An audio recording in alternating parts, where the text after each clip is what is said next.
Hi, I'm Jürgen Rasmussen. This video is about Jordan Peterson and the myth of mental illness and how Peterson is misleading the public on that very topic. About a year ago, he had a conversation with the conservative political commentator Matt Walsh. And Matt Walsh asked some very good questions, and he had some very valid objections to the field of therapy and the whole mental illness frame. Jordan Peterson had the opportunity to tell the truth about this very topic, and he didn't quite do so. So here's what Peterson should have told Matt Walsh and the public. So the first objection that Matt Walsh gave was that he said, are we making a category error with mental illness diagnosis? He made the point that malaria or diabetes is a medical diagnosis, but these mental illness diagnoses, are they really diseases in the same way that the conventional medical diagnoses are? And if you're going to be honest about the topic, you got to admit that the answer is actually no. A resounding no. There's a world of difference between a medical diagnosis and a psychiatric diagnosis.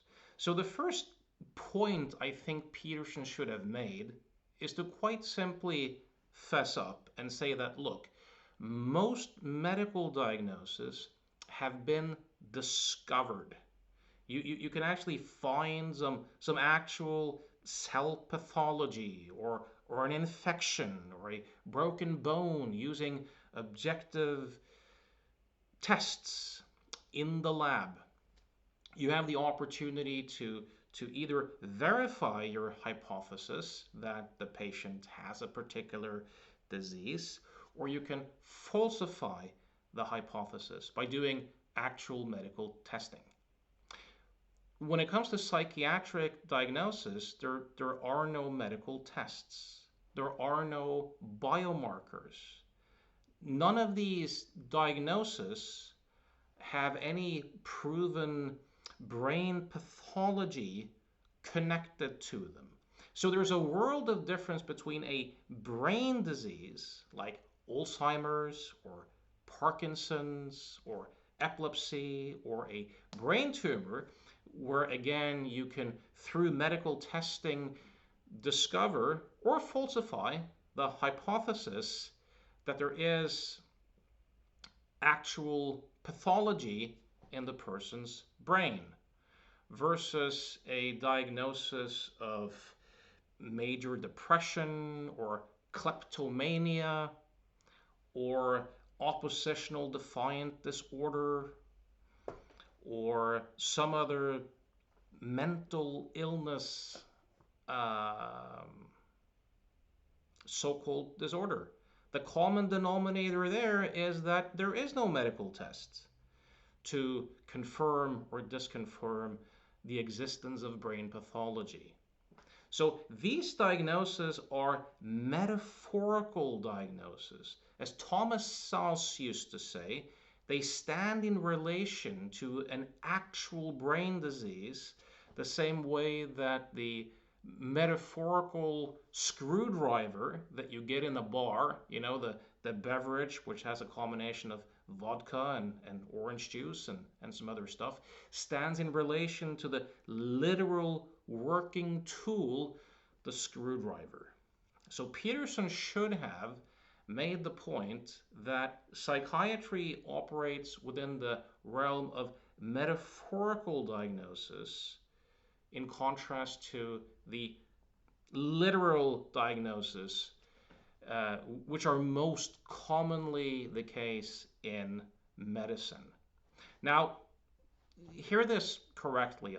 I'm not saying that many people who have a mental illness diagnosis, that they aren't suffering intensely. They might be suffering more than someone who has an actual brain disease. But what I am saying is that none of these mental illness so-called disorders are proven to be brain disorders. So that's an important point that Peterson should have made. Now, another objection that Matt Walsh brought in was he said, look, when people used to feel grief or despair or a sense of hopelessness in their life, they might have turned to friends or family or religion or philosophers, right? But now this has more and more been medicalized to the point where the public believes that these are brain disorders that need to be treated by medical professionals. To the point where if you as a layman has any commentary on this, people will say, well, you're unqualified, or where did you get your medical degree? And again, this is so obviously the case. Now, Peterson starts talking about how sometimes people have been helped by shifts in diet and ketogenic diets and stuff like that. And that's absolutely valid. No one's making the claim that the mind and body isn't an integrated system.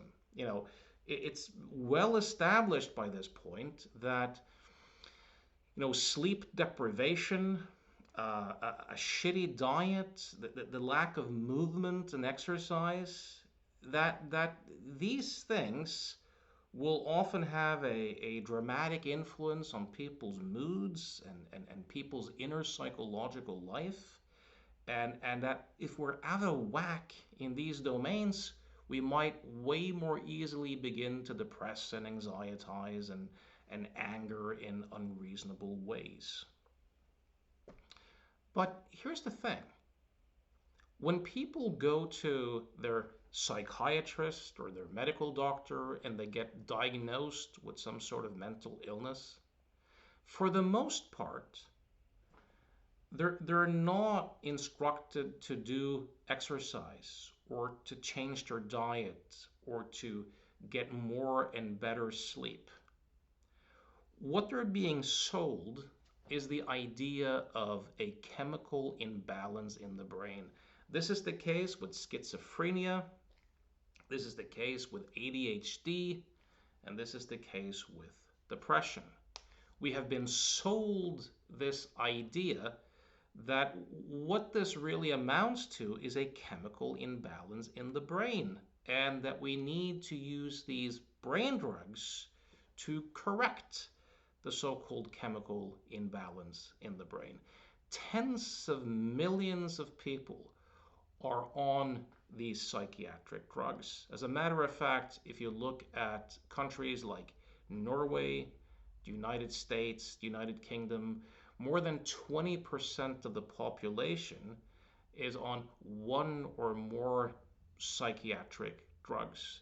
The rationale for people being on these psychiatric drugs is that they have a chemical imbalance in the brain and that these drugs actually correct a chemical imbalance in the brain. What Peterson never mentions, and which he absolutely should mention, is that this hypothesis has never been proven. There's no evidence for it. As a matter of fact, it's debunked. It's as close to disproven as any hypothesis could ever be. If you take, for example, the serotonin hypothesis when it comes to depression, we know that it isn't true because there's all these neurotransmitter depletion studies where you can give people a beverage, and when they drink it, It depletes the brain of serotonin. People don't get depressed when they do that. We have study after study after study showing that. Furthermore, the difference between an active placebo and an antidepressant is clinically insignificant. And you have some drugs, the SSRIs, which increase serotonin. You have other drugs which decrease serotonin. And you have a third category of drugs which works on other neurotransmitters. And they're all equally effective. And the difference between them and the placebo is clinically insignificant, right? Peterson never ever mentions this. He doesn't mention that even the World Health Organization has come clean and said that in the case of schizophrenia, people in third world countries do way better than those in first world countries, where they use way less drugs. When it comes to ADHD drugs, the meta-studies clearly show that people who use the ADHD medications long term are, as a group, worse off when it comes to everything academic performance, concentration, than people who don't use these drugs. So in 2025, if you look at meta studies when it comes to all psychiatric drugs, there are no psychiatric drugs which have been proven to be more effective long term compared to the control groups who don't use them. You'll never hear Peterson utter a word about this ever. And why not? Isn't that extremely relevant? Here's something else that's also relevant. The psychiatric drugs actually create chemical imbalances in the brain. They produce brain damage over time. They have massive side effects. As a matter of fact, in many instances, they actually produce the very symptoms that they're supposed to help people with, which is why the FDA has forced the drug companies to put labels, for example, on antidepressants that they can increase suicide risk. So the psychiatric drugs actually create a chemical imbalance in the brain, and they damage the brain over time. They do not correct a chemical imbalance. They create one. They do not treat a brain disorder or a chemical imbalance. What you actually do is that you're using the drugs, just like you would with street drugs, to create a abnormal brain state. And sometimes, at least in the short term, people might prefer that drug-induced state to the state of mind that they walk around in. But this is not evidence that you're correcting a chemical imbalance in the brain. Joanna Moncrief, the psychiatrist, has an excellent analogy of this when she talks about, someone walking into a social gathering and feeling self-conscious and feeling anxious, and they might have some beer, and a couple of shots, and they might get less self-conscious, they might feel more at ease, and they might prefer that state of mind when socializing compared to the state of mind that they came in with. But this is not evidence that they're correcting a chemical imbalance in the brain, that what created the anxiety was a lack of alcohol, and that what you really need to do is to provide alcohol to correct a chemical imbalance. You just created, using alcohol, a different state of mind, right? So this is something else that Peterson never mentions, and he never talks about the long-term effects of these antidepressant medications that he so constantly is promoting. Here's something else that's interesting to notice. Peterson has talked quite a bit about the psychology of school shooters, The people who go to their school and essentially blow the whole place up.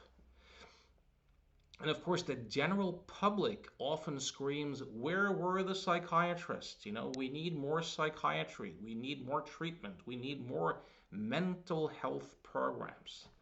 But if you look at these cases, you will see that almost without exception, these people have spent years talking to psychiatrists and they've spent years being drugged with a cocktail of psychotropic drugs.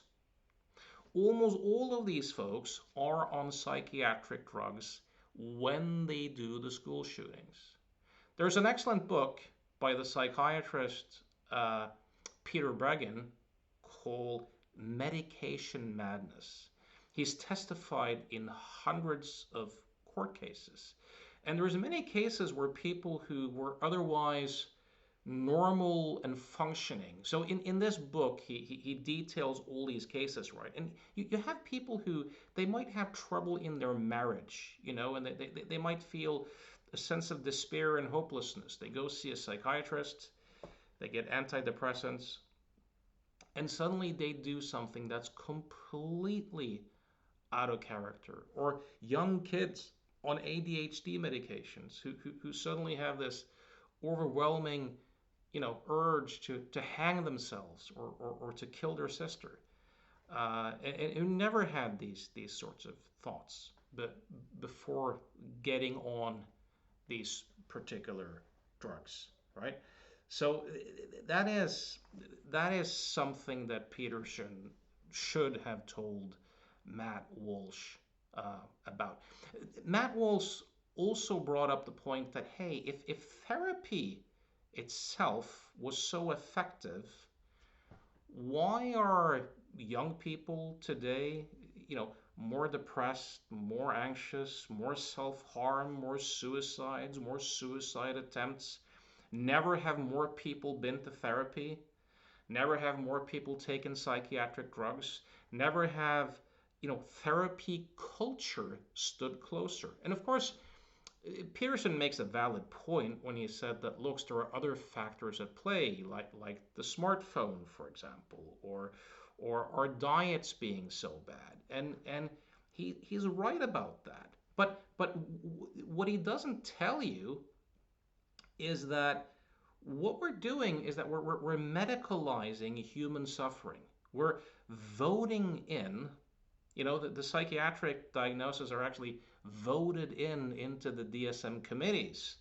They vote on which sorts of behaviors and ways of thinking they should classify as diseases. As a result, we've gotten hundreds of more so-called mental illnesses in the last few decades, and none of them are based upon medical testing or any scientific process.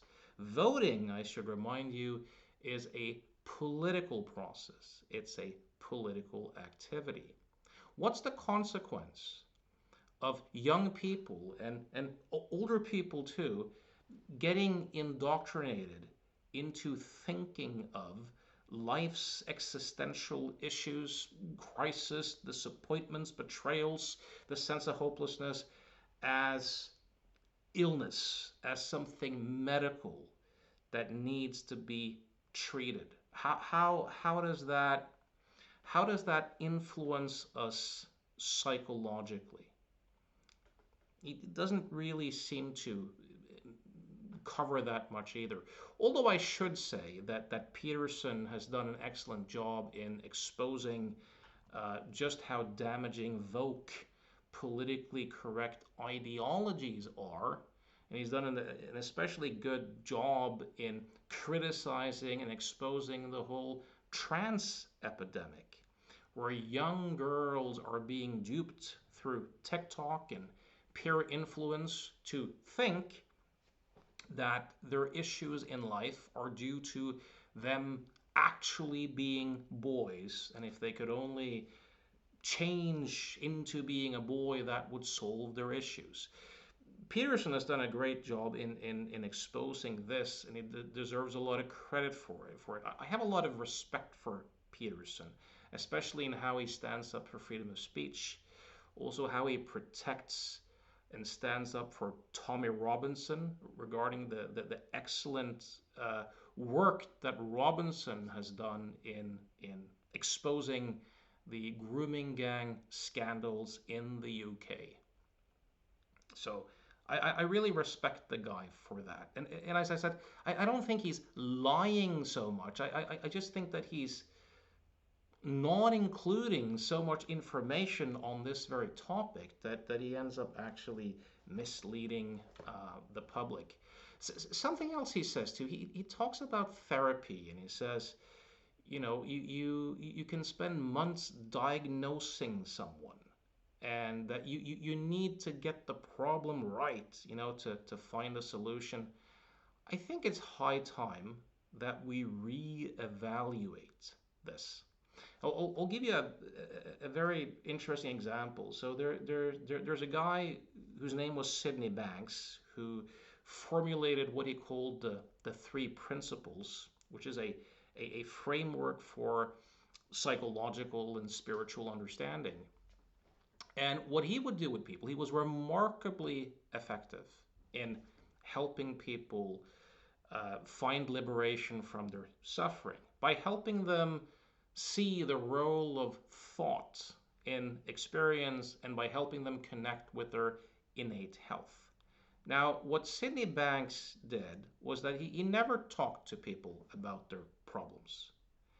He would have conversations with them and guide them to have a deeper understanding of how their experience actually works. And by people having insights into the nature of their experience, a lot of their issues would automatically fall away. As one of the psychologists he mentored, George Pransky, has often said, all boats rise with the tide. When there's a shift in understanding, when there's an actual, you know, remember that people do what they do given the thinking that looks real to them. And when people have an insight or a shift in understanding, a lot of their issues will automatically fall away.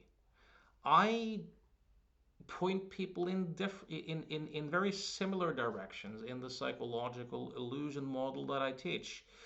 To their credit, the people who do acceptance and commitment therapy and the people who do metacognitive therapy, the kind of so-called third generations waves of cognitive therapies, are also kind of helping people to look in these directions, to help people to make a distinction between thinking and being, helping people to clearly see the nature of thought in their experience. So there's good reason to reevaluate the whole therapy frame. Now, something else that Peterson does, which I find very puzzling, he talks about great clinicians, and then he mentions Sigmund Freud as an example. Now, I invite you to read Frederick Crew's excellent book, The Freud Biographer, who wrote the book The Making of an Illusion. And even Freud himself has admitted in private correspondence, which has been released to colleagues, that he never actually succeeded in curing a single patient. Not a single patient. He was a con man, he was a cocaine addict, and the vast majority of his theories have done way more harm than good. So, for example, his old seduction theory, where he theorized that people's neurosis were the result of repressed memories of sexual abuse, he recanted that theory after a few years, but that theory has largely contributed to what you could arguably say was the biggest scandal in psychology as a field in the 80s and 90s, and it's making a comeback, and that's the whole recovered memory therapy scandal, where according to the science writer Mark Pendergrast, up to 1 million people a year in the US alone, in the heyday in the early 90s, discovered memories of sexual abuse that they had no awareness of prior to entering therapy. Now, given what we know from the memory research, these memories were in all likelihood false. There's no evidence that these therapeutic processes actually helped the patients. The memories are in all likelihood false. Families were split apart. A lot of people were brought to trial, and a lot of people were innocently jailed based upon testimony from psychologists who believed in repressed memories. Peterson doesn't say a word about this stuff, ever. That's something to consider.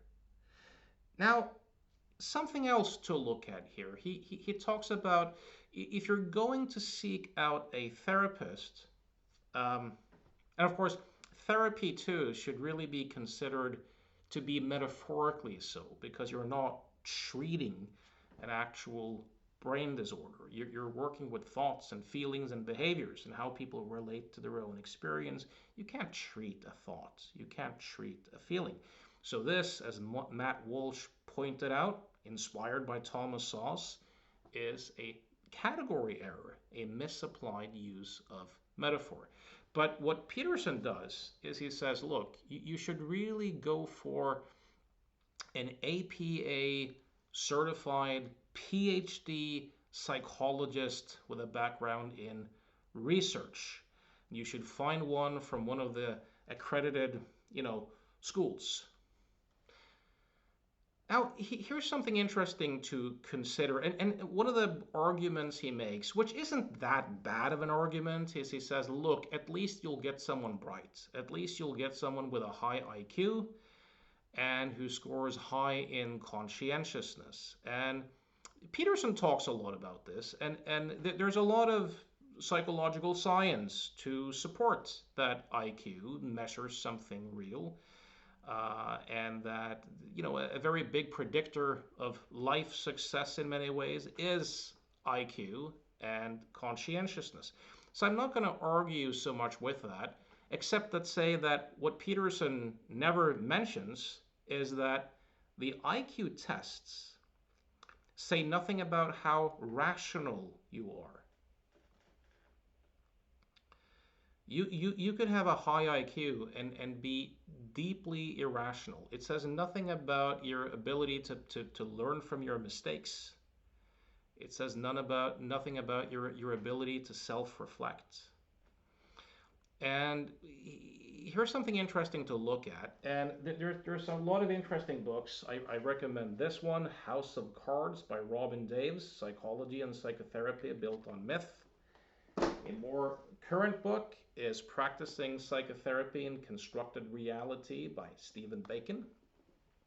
What these books show, clearly they look at the research, and licensed PhD psychologists are not more effective than unlicensed therapists when it comes to results in change work. I'll say that again. Licensed psychologists with PhDs are not more effective when it comes to helping clients than unlicensed therapists. And therapists as a group do not seem to get better over time.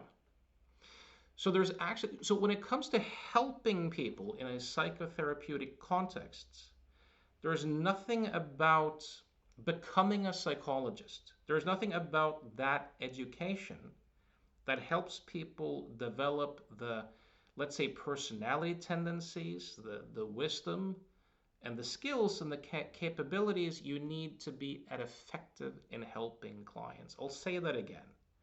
There's nothing about becoming a psychologist that helps prepare you to do a better job in actually helping clients than unlicensed therapists.